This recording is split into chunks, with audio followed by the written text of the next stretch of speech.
Salam guru penggerak, tergerak, bergerak, menggerakkan. Perkenalkan, saya Trieni Widiawati, CGP Angkatan 9 dari Kabupaten Semarang.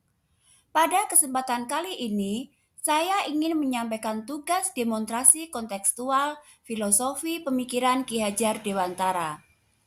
Filosofi pendidikan menurut Ki Hajar Dewantara. Pendidikan adalah tempat persemaian benih-benih kebudayaan dalam masyarakat. Ki Hajar Dewantara memiliki keyakinan bahwa untuk menciptakan manusia Indonesia yang beradab, maka pendidikan menjadi salah satu kunci utama untuk mencapainya. Pendidikan dapat menjadi ruang berlatih dan tumbuhnya nilai-nilai kemanusiaan yang dapat diteruskan dan dikembangkan. Trilogi Pendidikan Ki Hajar Dewantara. Ing ngarsa sung tulodo. Sebagai seorang pendidik, kita harus mampu menjadi teladan. Ing madya mangun karso. Ketika di tengah, kita mampu memberikan motivasi kepada semua orang. Tutwuri handayani. Ketika berada di belakang, kita ikut mendorong dan membangun pembangunan di bidang pendidikan. Dasar-dasar pemikiran Ki Hajar Dewantara. Pendidikan yang menuntun. Ki Hajar Dewantara menjelaskan bahwa tujuan pendidikan ialah menuntun segala kodrat yang ada pada anak. Dasar pemikiran yang kedua yaitu budi pekerti. Budi pekerti dapat diartikan sebagai perpaduan antara cipta, karsa, sehingga menciptakan karya. Dasar pemikiran yang ketiga yaitu kodrat alam dan kodrat zaman. Kodrat alam merupakan kondisi yang telah anak bawa sejak ia lahir, yakni berupa kultur, budaya, dan lingkungan tempat anak tersebut tumbuh. Sedangkan kodrat zaman ialah perubahan yang terjadi dari waktu ke waktu. Dasar pemikiran yang keempat yaitu sistem Among.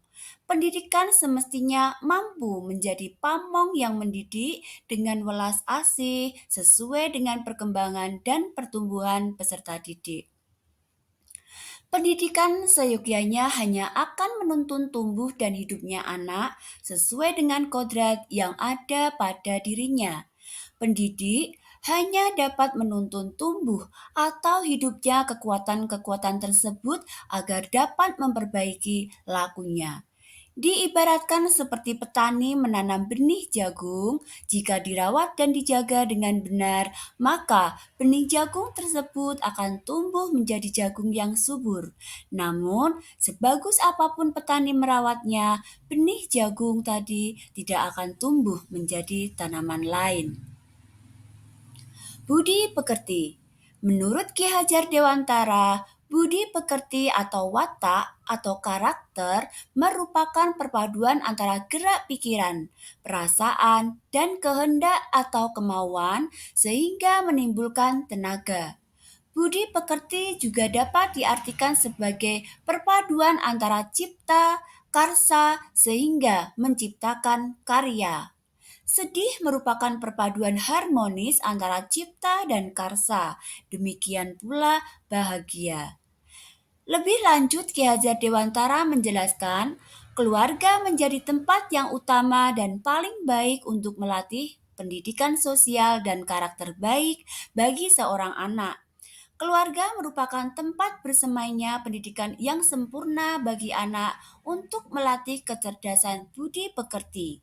Keluarga juga menjadi ruang untuk mempersiapkan hidup anak dalam bermasyarakat dibanding dengan pusat pendidikan lainnya. Kodrat alam dan kodrat zaman. Ki Hajar Dewantara mengolaborasikan pendidikan terkait kodrat alam dan kodrat zaman sebagai berikut. Dalam melakukan pembaharuan yang terpadu, hendaknya selalu diingat bahwa segala kepentingan anak-anak didik, baik mengenai hidup diri pribadinya maupun hidup kemasyarakatannya, jangan sampai meninggalkan segala kepentingan yang berhubungan dengan kodrat keadaan, baik pada alam maupun zaman. Sementara itu, Segala bentuk, isi, dan wirama hidup dan penghidupannya seperti demikian hendaknya selalu disesuaikan dengan dasar-dasar dan asas-asas kehidupan berbangsa yang bernilai dan tidak bertentangan dengan sifat-sifat kemanusiaan. Sistem Among dalam pembelajaran. Proses pembelajaran di kelas berlandaskan sistem Among. Pembelajaran yang dilakukan di kelas bertujuan untuk mendidik anak sebagai subjek, bukan objek. Dalam pembelajaran tidak menghendaki paksaan-paksaan, melainkan memberi tuntunan bagi hidup anak-anak agar dapat berkembang dengan selamat, baik lahir maupun batinnya. Menyadari bahwa setiap anak istimewa, unik, dan memiliki potensi dalam dirinya. Implementasi pelaksanaan dasar-dasar pemikiran Ki Hajar Dewantara di sekolah dapat dilakukan melalui pembiasaan-pembiasaan dalam kegiatan ekstrakurikuler dan intrakurikuler di dalam maupun di luar sekolah, seperti pendidikan yang menuntun anak untuk mencapai kodratnya sesuai kodrat zaman dan kodrat alam, melatih pendidikan budi pekerti, dan memberikan pembelajaran yang menyenangkan dan memanfaatkan ilmu teknologi yang berkembang pada abad 21. Tantangan di lingkungan sekolah.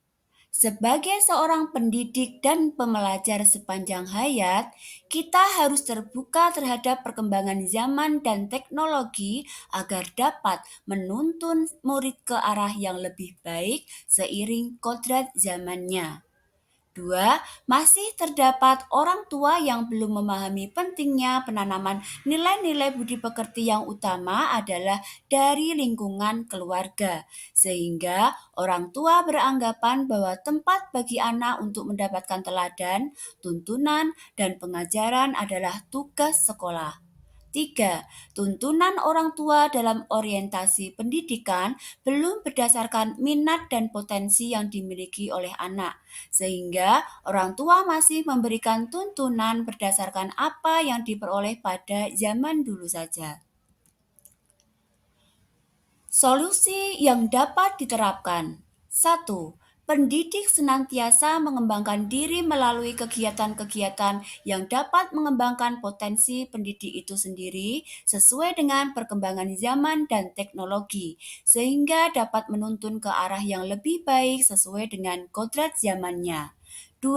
Satuan pendidikan dapat mengadakan kegiatan parenting yang dapat membantu menyelaraskan pemikiran, pemahaman tentang budi pekerti. Selain itu, satuan pendidikan dapat bekerja sama dengan pihak ahli terhadap kegiatan parenting ini untuk dapat dijadikan narasumber bagi orang tua murid. 3. Semua warga sekolah yang bekerja sama dengan orang tua murid dapat membuat kesepakatan bersama terkait orientasi pendidikan di sekolah berdasarkan kebutuhan dan potensi murid itu sendiri. Salam dan bahagia untuk Bapak Ibu guru hebat di Indonesia. Terima kasih. Demikian tugas demonstrasi kontekstual dari saya. Salam dan bahagia.